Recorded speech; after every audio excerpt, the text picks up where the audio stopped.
이재명 대표가 이렇게 버티다 보니까 민주당 내에도 정말 어떻게 보면은 아까 뭐 여 변호사님 얘기한 대로 민주자를 정말 빼야 할 예. 그런 정도 상황들이 지금 잇따라 터져 나오고 있는 그 상태입니다. 그래서 지난 체포동의안 그 표결 때 찬성을 한 뭐 31명 정도뿐만 아니라 기권 포기 의원들에 대한 그 색출 광풍이 불고 있고 의원 개개인한테 다 이 전화 또 폭탄을 돌려가지고 자백을 강요를 하고 있고 그런 상황들이 지금 벌어지고 있지 않습니까? 거기다가 이 살생부 명단이 지금 뭐 나들고 있는 그런 상황이에요. 어떻게 보면은 중국 문화 대혁명 때의 홍위명 난동이랄까 또 미국의 메카시 그 광풍이랄까 메카시즘이라고 하죠. 그런 것들이 불고 있는 상황인데 거기서 더 나아가서 지금 이낙연 전 대표가 희생양으로 떠올라갖고 이낙연 영구 제명하라. 여기 청원에도 뭐 5만 명인가가 벌써 이렇게 동의를 했다고 그러네요. 이런 상황들이 과연 민주정당에서 있을 수 있는 일이냐. 제가 아까 전통 민주당이라는 게 정말 과거 해공 신익희라든가 이런 분들한테 쭉 이어져서 김대중 전 대통령 하다못해 노무현까지만 하더라도 이런 식의 일은 없었지 않습니까? 상대방에 대한 건전한 비판이 얼마든지 있을 수 있고 그게 민주주의의 발전의 한 요소가 됩니다만은 지금 개딸들이라든가 이재명 지지자들의 하는 행태는 거의 전제주의 어떤 아까 좀 전에 말씀하신 중국의 어떤 그 문화혁명 때 그런 광풍이라고 그러지 않습니까? 그걸 우리가 광풍이라 그러는데 어떤 비판을 아예 금지시키는, 봉쇄를 해버리는 이러면 민주주의는 무너지는 겁니다. 제가 그 트럼프 대통령이 나타난 이후에 미국 공화당이 저는 참 공화당을 좋아했습니다. 공화당을 GOP라 그런 이유가 뭐냐 하면은 그게 뭐 약자냐면 그랜드 올드 파티 아주 위대한 오래된 정당이다. 그랬는데 그 공화당이 완전히 트럼프의 어떤 포퓰리즘 그리고 한 사람의 어떤 개인기 이런 걸로 해서 공화당이 지금 아주 망해버렸어요. 제가 볼 때는. 제가 볼 때. 그 정도로 어떤 그 포퓰리즘에 입각한 그리고 독재적인 성격을 가진 지도자가 나타나면요. 어떤 그 민주주의의 큰 그 기둥 중에 하나가 정당주의거든요. 정당 체제. 이런 게 무너지면요. 결국 그 직접 독재로 나간다고 이게 정당이 무너져 버리면은. 근데 더불어민주당의 개딸들 이런 분들이 어떤 이재명에 대한 지지 좋습니다. 그건 할 수 있는 거고. 있지만 그 사람들이 보인 행태는 완전히 비민주주의고 자기들 외에는 정의를 갖다가 구현할 사람이 없다. 정의의 모든 심판자는 우리다. 그러니까 그 이재명 대표가 뭐 전과사범이라고 맨날 나오던데 하고 그다음 이재명 대표가 형수한테 한 욕설 그걸 다 알 거란 말입니다. 그리고 지금 대장동 비리라는 거 다 알 거란 말입니다. 그게 물론 그 유죄 판결로 확정은 안 됐지만 그 정도 혐의를 받고 그다음 그 가능성이 많은 사건들입니다. 유죄 가능성이 우리가 볼 때는. 그런데 그걸 보면서도 거기에 대해서 비판을 하는 반대쪽에 대해서 거의 악마시하고 멸종시킬 종족이라고 보는 이런 상태에서는 우리나라 민주주의는 있죠. 이번 저는 이재명 대표로 등장으로 말미암아 가지고 한국 민주주의는 엄청난 후퇴를 할 것이다. 저는 그렇게 예측하고 있습니다. 이재명 대표가 계속적으로 민주당을 장악하고 제가 아까 사당화 됐다 그랬지 않습니까? 정당이란 게 우리나라 사당화가 가장 큰 문제였는데 이 사당화가 계속 죽지 않고 살아있는 거예요, 이게. 그게 우리나라, 그래서 어느 기업인이 말했죠. 뭐 기업은 165, 뭐 265, 정치는 사류라는 게 이게 정치가 계속적으로 어떤 한 사람에 의해서 좌지우지되는 이런 상태가 되면 민주주의가 발전할 수가 없습니다. 미국은 있죠. 그 중앙당이란 것도 없고요. 그 다음 모든 정당의 후보들이 프라이머리, 어떤 유권자들이 뽑아가 올리기 때문에 어떤 중앙의 보스가 일사불란하게 당론이다. 지시할 수가 없어요. 저번에 제가 조 맨친이라고 한번 그 예산안 이야기 할 때 했지만은 근데 우리는 중앙당이 있고 그다음 보스가 있고 우리가 이 길로 부결시켜라. 아까 체포동의안. 네. 한번 해야 돼요, 이게. 네. 이런 나라에서 어떻게, 아니, 국민학교, 초등학교죠. 학생 모임에서도 그렇게 하면 안 되는데, 우리는 국회의원이라고 엄청난 혜택을 받고, 뭐, 나름대로 국민의 지도자라고 하는 사람들이 초등학생만 못하게 네. 어떤 줄서가 나란히 가는 그런 정치 행태를 보이고 있거든요. 그래서 저는 이 개딸들이나, 옛날에는 대깨문이라든가, 이런 사람들, 자기들의 어떤 민주주의를 갖다 지켜줄 전사, 대표자를 갖다 옹호한다고 생각하지만, 그걸 객관적으로 놓고 볼 때는 있죠.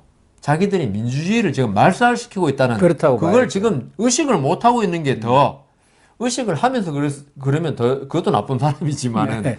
의식을 못하는 게 우리나라 민주주의가 이 발전하려면은 너무나 시간이 많이 걸리겠구나. 이런 팬덤 현상 빨리 없어져야 되는데.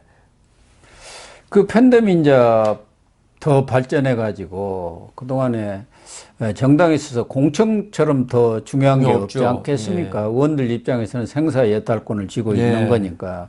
그래서 각 정당마다 뭐 시스템 공천이다, 무슨 공천이다, 하향식이다, 상향식이다, 뭐 별의별 얘기들이 나왔는데 예. 이 민주당에서도 당 정치혁신이라고 있습니다. 예, 예, 예. 친명의 아주 가장 앞장서는 장경태 최고위원이 그 위원장인데 예. 이번에 이 체포동의안 표결을 해보니까 의원들은 믿을 수가 없거든요. 믿을 수 없어요. 그래서 지금 들고 나온 게 이 정치혁신이 또 그리고 철험에 이런 사람들은 당의 중심이 의원이 아니라 당원이 중심이 된다. 말은 옳은 얘기 같아요. 그런데 그래서 앞으로는 공천도 지금까지 그 당무검사 평가 이런 항목에 권리당원 여론조사 비중을 20%를 넣자. 그러니까 뭐 권리당원이라고 하지만 다 개딸들 아닙니까? 그렇죠. 개딸들이 이제 공천도 주무르게 만들겠다. 뭐 이런 게 하나가 있고 또 하나는 당무 기여 활동을 또 20점을 넣자.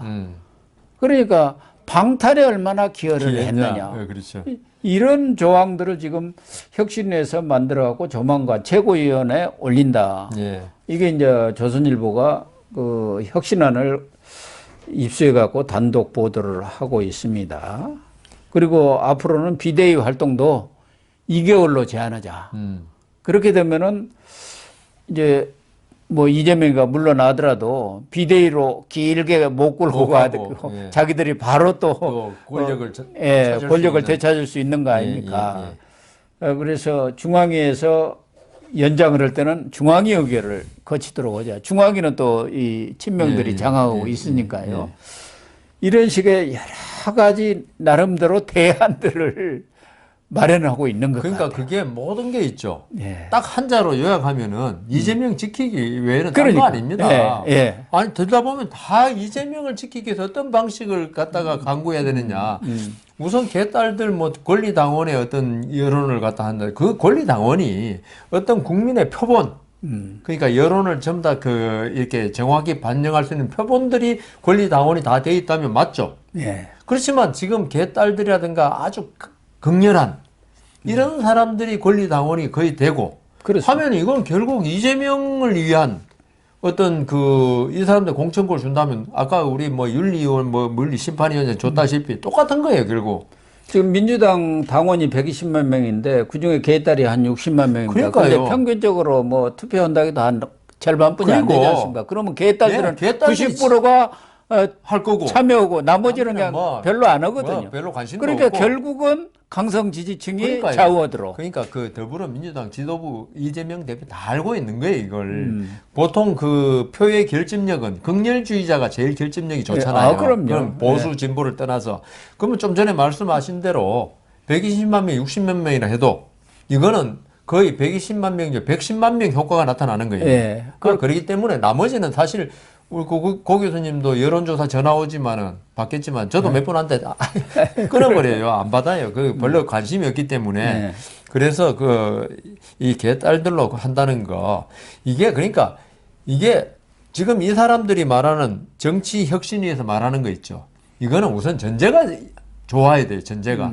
전제가 잘못되면 아무리 좋은 제도도 필요가 없는데. 그렇습니다. 그러니까 전제가 건전한 시민정신, 민주정신, 법치정신을 가진 사람들로 이루어지는 뭐 권리당원도 좋고 뭐 다 좋은데 그런 게 안 되는 이상은 있죠. 이거는 결국 이재명 대표를 지키는데 가장 효율적인 방법이 뭐냐를 강구했다고 밖에는 볼 수 없기 때문에 지금 이재명 대표 우리 사법 리스크 이야기가 쭉 하지만은 아까 제가 포퓰리즘도 이야기했지만은 이재명 대표가 그 자리를 지키고 있고 그걸 지키기 위해서 더불어민주당이 올인하는 이상 더불어민주당의 민주화는 백년하청이 된다. 그래서 이 부분에 관해서 이렇게 정치 혁신이가 정치 변경입니다. 이거는 혁신이라고 말하면 개혁이라고 말하면은 국민들이 보기에 개혁에 반대한다?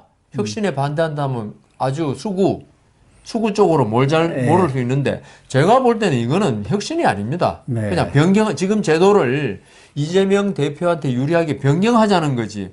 이걸 말을 혁신이 아니라 후퇴이네, 후퇴. 뭐 후퇴까지는 자기들 아니라 하더라도 이걸 자꾸 혁신하면 그 반대하면 좀 나쁜 사람으로 돼버려요. 민주당 부산시당 같은 경우는 지난 2월 4일에 윤석열 정권 규탄 장외 집회를 했지 않습니까? 예. 거기에 불참한 의원들 예. 또 시의원 예. 구의원들이 있잖아요. 예. 다 불참 사유서를 내라고 했다는 거 아닙니까? 그러니까 자기들은 나중에 부결 투표에 들어가지 말자면서요. 불참하자면서요. 그래서 다 이게 골라내겠다는 것이죠. 어쨌든 참 민주당이 지금 하고 있는 거 보면은 정상적인 정당 정치를 하겠다는 것인지 아니면 이재명 정말 독재 정치 사당화를 하겠다는 것인지 참 안타깝게 짝이 없는데. 그러니까 정당명을 더불어 비민주당으로 바꾸면 제가 다 이해할게. 예. 또 하나는 민주당이 이 민생국회 또 하겠다 해가지고 3월 1일, 3일절까지도 국회를 또 열어놨지 않습니까? 예. 지금 민주당의 이중성이랄까 또 위선 그걸 지적하는 내용들인데 앞에 나온 것도 마찬가지죠. 민주라고 하는데 실제 내용은 속은 반민주로 지금 벌어지고 있는 상황 아닙니까? 여기도 자기들 민생국회 열고 정말 일하는 국회 하겠다 해갖고 3월 1일부터 3일절부터 국회를 열어놓고는 이 과방의 정청래 위원장, 고민정 최고위원 이런 사람들 지금 스페인으로 이동통신 전시회 거기 관람으로 가고 더 좋은 미래라고 민주당에 한 50여 명이 참여한 최대 모임입니다. 대파 모임이 있구만요. 근데 거기 소속 의원 20여 명은 워크숍을 꼭 베트남에 가서 해야 하나요? 배울 게 많은 모이죠, 베트남에. 베트남 가서 한다고 지금 다 나가버렸고. 거기다가 또 안민석 다 유명한 사람들이네. 임종석, 강선우, 아이고. 윤미향 이런 사람들은 일본 정부 사도광산이라고 있지 않습니까? 네. 거기 세계유산 등재 신청 철회 촉구 서한을 전달한다고 또 일본으로 출국해 버렸네. 아니 일본 주한 대사관에 제출하면 안 됩니까? 그러니까요. 그런데 이렇게 떼지어서 가서 촉구 서한 전달할 게 있습니까? 그리고 기본적으로 있죠. 저는 국회의원들 외유라 그러잖아요. 왜요? 자기들은 해외 출장인지 몰라도 우리가 볼 때는 전부 다 외국에 놀러 가는 건데 외유인데요. 이거 전부 다 의원외교라고 합니다. 자기들은 의원외교. 없애야 되는 게요. 지금 인터넷이 얼마나 발전하고 그다음 코로나 때 왜 줌이라고 들어보셨죠? 줌 회의. 전부 전 세계에서 전부 다 이렇게 줌이라는 컴퓨터 거기 들어가면은 회의 다 하더라고요. 근데 왜 국민 세금을 그렇게 써가면서 꼭 나가야지 회의가 되고 자료를 얻을 수 있는지. 그리고 우리나라 공무원이고 국회의원들 제일 외국인들이 볼 때 웃기는 게 작년에 왔던 공무원이나 국회의원이 자료 가져가잖아요. 다음에 또 똑같은 걸 또 달라 그런대요. 그러니까. 그래가지고 이 사람들이 왜 왔는지 그걸 이해를 못 한다고 할 정도로.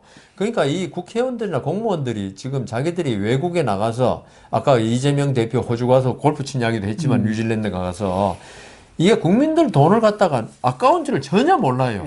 그래가지고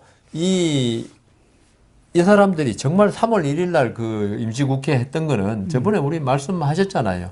혹시나 그 체포동의안 그 표결이 그렇죠. 3월 1일 날 예. 할지도 모르니까 그걸 방지하기 위해서 한 거지. 그러니까 민생 내세우고 국민을 위한다고 내세우면서 하는 짓은 있죠.